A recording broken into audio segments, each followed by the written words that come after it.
What are those deal breakers in sales conversations? What are my deal breakers?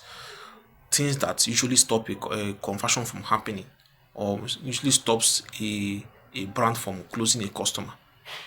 What are those things that prevents those conversions? That's what we'll be looking at in this video.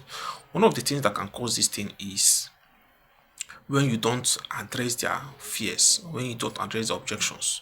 Maybe they are telling you about their fears. Probably they are not sure if they're making the right choice, or they're not sure if the product quality is good, or whether it's going to deliver on their brand promise. When you don't address those fears in a calm way, maybe you are trying to be defensive, okay, trying to over explain why they shouldn't worry and all that. If you don't explain it in a calm way, they will feel like you are not trustworthy, and they feel like you are trying to hide some information from them, okay, and that will make them to back off. And that thing is when you um talk too much about yourself, okay, you are trying to justify your credibility.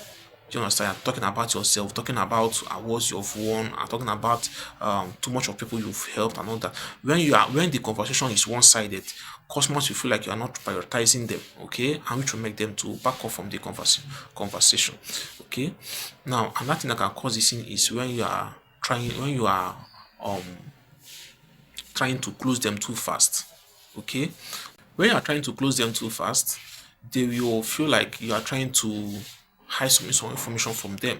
Okay, some critical information from them. Okay, or probably there are some things about the product you're not telling them. That's why you're trying to close them. That's why you're trying to pressure them. Okay, so that is why it's very, very important that you remove pressure from the equation. Okay, guide them towards the decision process in a very calm and natural way.